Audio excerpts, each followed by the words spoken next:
After what felt like forever, Gabriel and his Liberian friend finally made it to Amuwo-Odofin Village. This was a small community right by the Lagos seaport, where the land and the sea were practically neighbors. It was their first night there, and they were completely wiped out, hungry, tired, and with absolutely nowhere to sleep. They just stood by the water, watching the bright lights of the port and these gigantic machines lifting containers like they were toys. Gabriel looked over at his friend and said, "Wow, look at that guy on the crane. One day, I want to see more of this."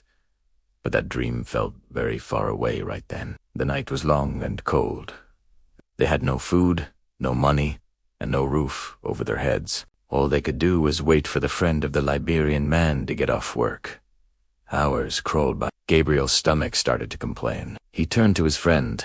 "My brother, what's taking him so long?" His friend replied, "He's on the afternoon shift. Maybe he'll finish late." Gabriel tried to make a joke out of it. "You know I love my food. My stomach is crying right now." They both laughed, but the hunger was no joke. It was getting unbearable. Finally, they looked at each other and agreed, "Let's go find something to eat, whatever we can get." So, they left their waiting spot and started walking toward the village's busy seaside market. The seaside was buzzing with life. Boat boys were offloading their catch, women were buying and selling everywhere, and little kids were helping their mothers lay out fish to dry on these big wooden racks. It was a whole world of its own.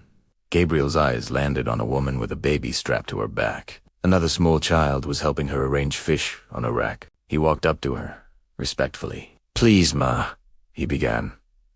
"Can we help you? Maybe you could give us some food or a little money in return." The woman looked him over. She saw two tired, hungry boys who were still willing to work. She said, "Yes, you can help me. I bought 10 baskets of fish. Each of you can carry 5. They agreed instantly, grateful for the chance. They started working. But soon after, Gabriel's friend, weakened by hunger, just collapsed.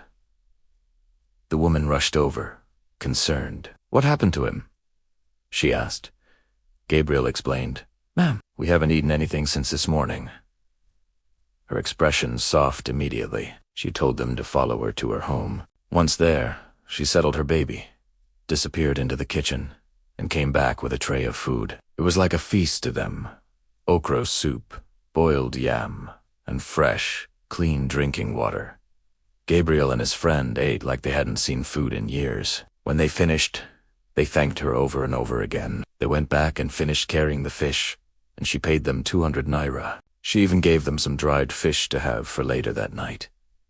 By then, evening had fallen. They returned to their original waiting spot by the water. The sea breeze was getting colder, and they still had nowhere to sleep. It was almost 11:15 at night. Then, suddenly, they saw a boat coming toward the shore.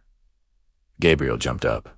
"Look, that's him." They were so relieved and excited. The man stepped off the boat. "Ah, my brothers, I am so sorry I kept you waiting," he said. "My boss asked me to work overtime. Please forgive me." He introduced himself to Gabriel and then led them to where he was staying. It wasn't a room or a house, but an open space near the sea. There was no bed, just a single mat laid out on the ground. Gabriel was surprised.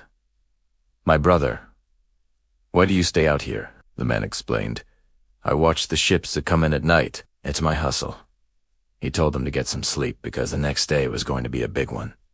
But Gabriel couldn't sleep. The constant sound of the waves crashing, the sight of those massive ships gliding past in the darkness to cold wind, it all kept him wide awake, thinking about what was to come.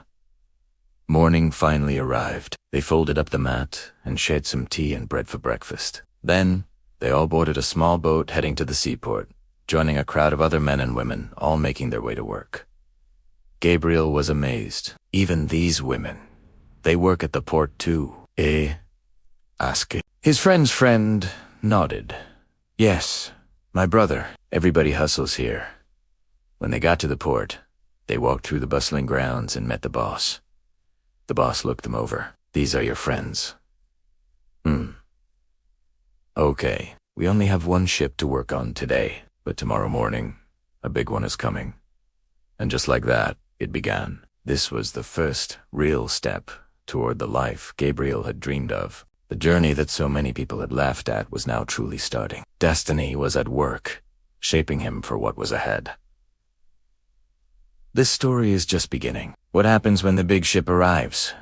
What challenges will Gabriel face at the port? Make sure you follow and subscribe, because you won't want to miss part 4 of this incredible true story. Thanks for watching.